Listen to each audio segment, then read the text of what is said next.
Hey everybody, it's your main man the Sandman here with the next part of the Sonic comic book retrospective.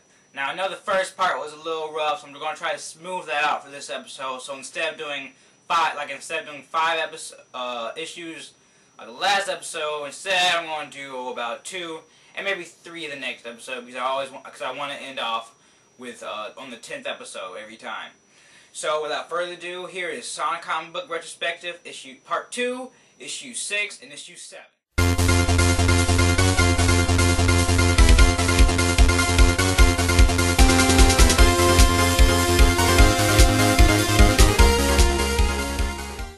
Up to part 2, and in issue 6 we get a Sonic Spinball throwback. Ah yes, you guys remember Sonic Spinball, right? For all those who had the dedication to make it past the first level, I award you with the Too Much Time on My Hands trophy. As a consolation prize, the I don't care if my time is being wasted plaque.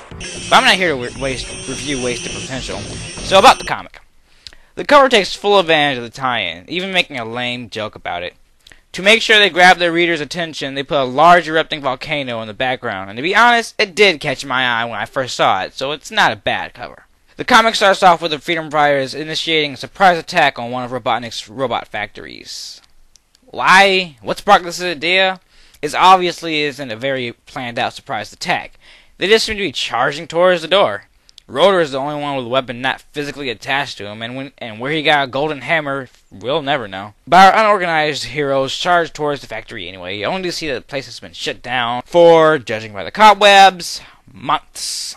See, Sonic, this is when your basic plan of action is beat up and nothing else. Not only did the artist put too much effort into showing us the place is vacant, but he didn't put enough effort into the actual building. It's way too small to be a robot-making factory. Robotnik, sir, the Freedom Fighters are attacking one of your buildings. Is it one of my robot-making factories? I can just get one of my current robots to make more.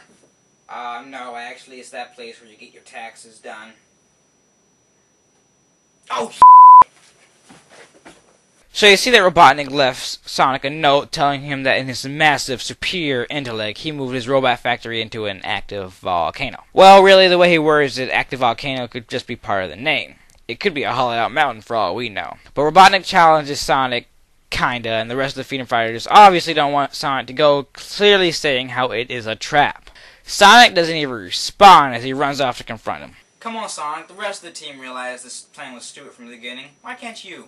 I like to say here that they never explain exactly why he absolutely has to go. I mean, if it were me, I would have stopped reading after move to an active volcano. There's bound to be an incident sooner or later. This also raises the question of why did Robotnik have to shut down his other factory to build this one?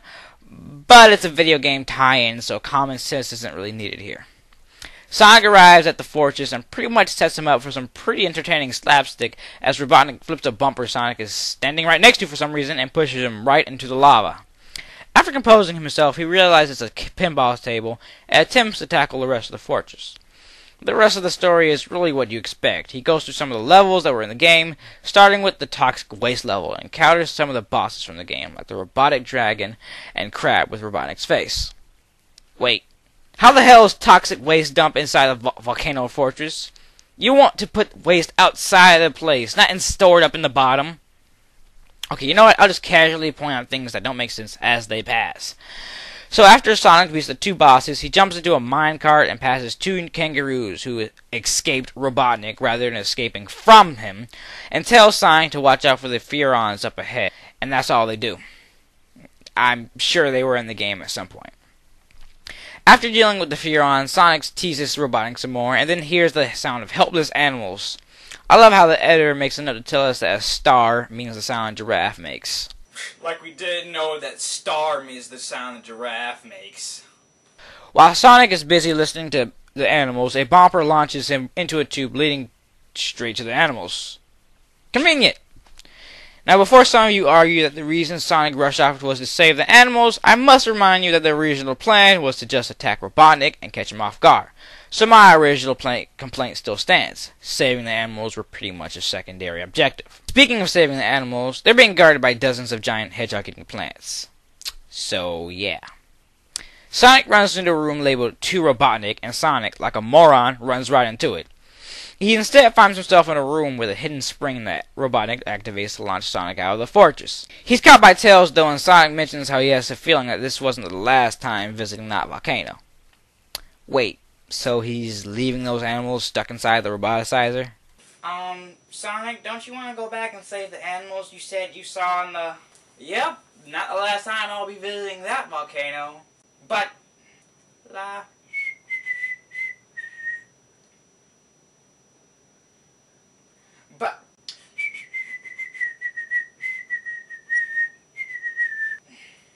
At the bottom it says, "Want to see more Sonic Spinball? Write the Sonicgrams." He might as well have written, "I hope you like this comic despite all the plot holes or all these cute defenseless little animals we turn into murderous killing robots." The rest of the comic is nothing special. One is where Antoine bribes a kid to send a letter to Sonic praising him, and another story is a Christmas Carol remake. I'll give it credit as it is an entertaining story, but it's been done in sitcoms so many times that I really am getting tired of it. It's gotten to the point that I make sure to stay away from TV in general all through December. And thanks to commercialism, November, October too, seeing as how Christmas comes earlier and earlier every single year. Luckily, they don't do it too often anymore, and this is a 15-year-old comic, so all is forgiven.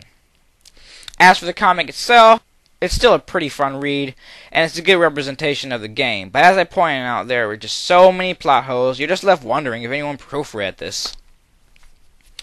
Issue 7's cover has Sonic bursting through famous books shouting a bad pun. "I'm a speed reader. What a novel idea." I would like to point out that a lot of the time, the cover of the comic has absolutely nothing to do with the comic itself. Like this one, for example. This is just something that should not be done. The cover is meant to attract the reader of the comic by either giving us an interesting point in the story that makes us want to see what's going to happen, or a cool image, like all the heroes posing in some badass lighting effect in the background, or something like that. This cover actually makes me not want to read it, and instead makes me want to read one of the books that Sonic is busting through. But alas, I have a job to do, so let's get this started. The comic starts with Tails asking Sonic if he wants to try out a seesaw that he made, and of course, Sonic has to make a terrible pun about it. I really have to ask myself what the writers were trying to accomplish with this. I mean, were puns ever funny? Did they used to be a respectable form of comedy that only now seems lame? I wasn't even born yet when this issue came out, so I don't know. I just know I want him to stop. They were charming at first, but it's really started to get annoying. You can't go 2 panels without him saying something stupid. But for the sake of the show, I will try to ignore them. So anyway, before Sonic gets a chance to answer, after the pun, Rotor sees it and gets excited, wanting to write it first. Obviously, the Walrus mechanic forgets how a seesaw works and jumps onto it, launching Tails straight up into the air. Tails' head gets stuck in the ceiling and Rotor apologizes, saying, "Wait, he actually forgot how a seesaw works?"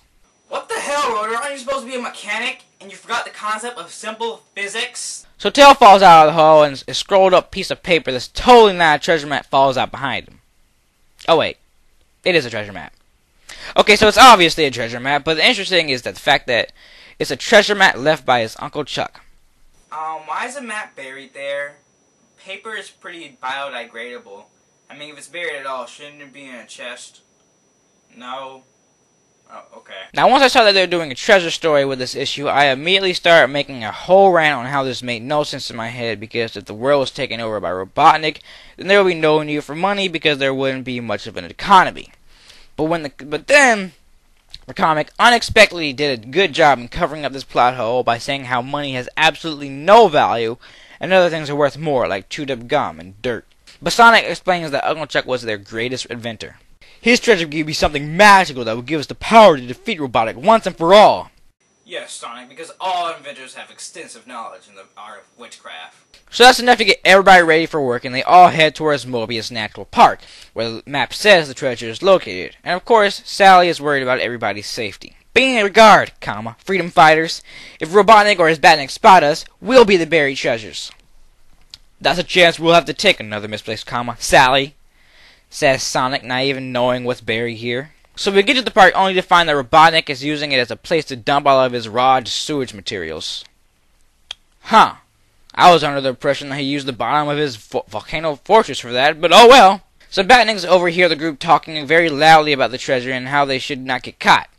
We should keep outside so Robotnik doesn't spot us!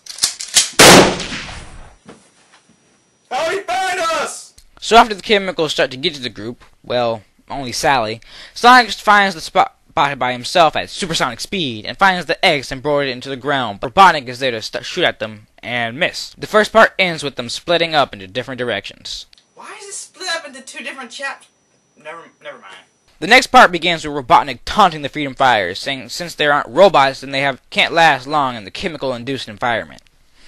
Yeah, one thing you'll notice in these comics, or at least these beginning ones, they try to play Robotnik off as a robot himself. They don't outright say it, but you'll see some pretty obvious signs, like in the future comics, you see Robotnik drinking motor oil and things like that. I'm not sure if they ever did this in the cartoon, but either way, Robotnik's not a robot. I'm not sure what gave them the idea that he was a robot, but he's not. It could be that they're saying he gave himself robotic parts, or maybe he threw himself in his own roboticizer, but maybe they just want a reason to make a bunch of robot puns that aren't funny. Sonic figures that to defeat the robots, he has to use the environment to his advantage. This includes taunting a driller robot to run into a barrel of acid. Who keeps acid in a barrel? Causing his nose to melt, and doing a Robotnik impression to trick two Batniks into walking into a sticky puddle. Quick question. Why is everyone but Sonic so useless in the field of combat? I mean, for freedom fighters, they aren't really that good at fighting. Splitting up didn't seem to work either, as they all got caught as Sonic has to save them all, so they even suck at running away. Sonic then saves Sally, who hasn't really gotten caught yet, but is being chased by a buzz bomber, and is getting exhausted, nearly passing out it seems. Way to go. He pretty much does the same thing he did to the barrel bot, except the buzz bomber crashes into the side of the hill instead of an acid barrel, and Sonic slips down the hill with Sally in tow, and what the hell is up with the artwork in this panel? Sonic and Sally have this weird white outline around them, like they were just badly photoshopped into the panel. These earlier comics were hand-drawn white. Why is this the only panel that looks like this? I honestly don't have an answer for this. Moving on. So later on, after they've dug up the chest and just start talking about it, Sally says something that gives Sonic a stunning revelation. But then Robotnik comes in and steals the chest by dropping a net on top of it, and then around it. And it attaches. He picks it up somehow and carries it off, but Sonic doesn't seem to care. Aren't you going to try and get it back, Sonic? Nah, I'm just not as sentimental as Uncle Chuck, Sally. And as it turns out, Sonic remembers that all that's in the chest is a pair of his bronzed baby shoes. He wasted everyone's time and almost got them killed. Oh, here's a weird one. In the very next story, Sorceress in Distress is hollowing in the knothole as everyone is dressed in some costumes ranging from imaginative to just plain silly. Rotor is the bad report card, for example, and Antoine is dressed as a sexy devil for some reason. Sally is dressed as an evil sorceress, but says she still needs a stick to use as a magic staff so her costume can be complete. Antoine volunteers to accompany her for protection, but Sally is against the idea. Forget it, Antoine. I'm tired of you and Sonic acting out as my bodyguards. I can look after myself. I guess she has a good reason for wanting to go alone. I mean, all she has to do is pick up a stick. I'm sure she can do that without getting into... Oh, god damn it! Okay, we all saw this coming. But what's weird about this story is the way it plays out. Just watch. So Sally goes in the woods and finds a pretty sorcery-looking stick fairly quickly. She even begins to speculate that a real sorceress dropped it. Unknown to Sally, at that moment, an underground geyser is about to burst forth from beneath a nearby rock. Foreshadowing! Ha! Caught it! Sally decides to pretend to try and make the same rock that is sitting on top of the geyser to rise, and what do you know? The force of the geyser makes it shoot up into the air, making Sally believe that the wand really is magic. What Sally doesn't know is that she's being watched by a secret but sleazy admirer. And she doesn't even have cleavage yet. That is for later. So what happens is that Robotnik spots the trick Sally just performed, and not recognizing the freaking princess of the land he's taken over, decides that he could use his power to defeat the Freedom Fighters, take over the universe, of course, and start his own comic book and TV series. So his plan is to capture her and force her to marry him, and this leads to the strangest marriage proposal I've ever seen. Seriously, I challenge you to find a weirder one. Sally is trying to recreate what she did with the rock and failing instead of going back to the Naha like she should be, but then Robotnik suddenly jumps out of the bushes and proposes. Congratulations, you lucky woman. It is I, the great Robotnik. I see you have already swept off your feet by my charm and good looks. Now I'm more confused as to why an old man is hitting on an anthropomorphic squirrel. It's kind of weird. I will not waste time speaking of my emotions, since I do not have any. Let these gifts speak for themselves. A beautiful bouquet of living, breathing, eating weeds. Ah, cute. Look how they... Ow, my nose! An economy-sized box of Bot-Bots. Chocolate on the outside, mortal oil on the inside. Yum. Ah, my nose. It's still... Ew. And finally, a love poem. Oh, this I gotta hear. Please be my wife, not for better, for worse. We'll rule over Mobius with the power of our curse. That's beautiful.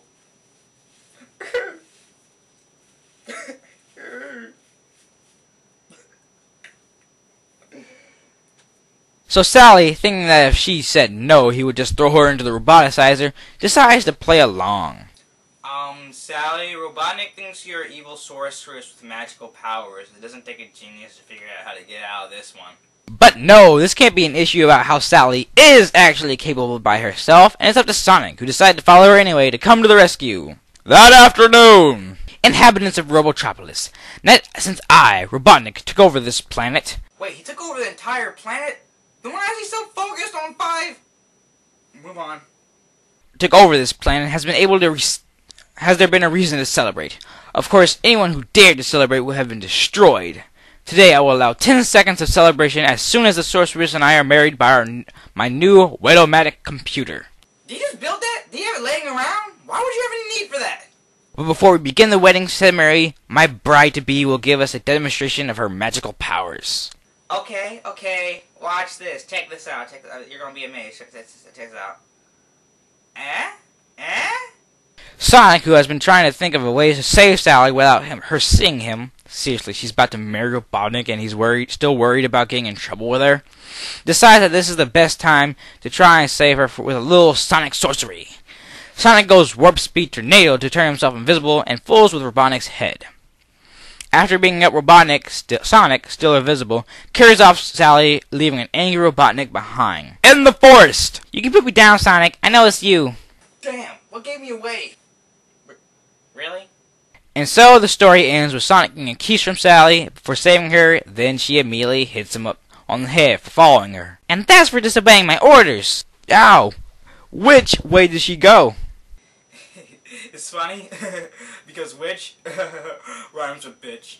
The comic ends with a joke of how Antoine is begging Sally to be remembered as the face that launched a ship or something. I really don't get the joke, but that's where it ends. So until next time, I'm your main man, the Sandman. I read him because Linkara won't.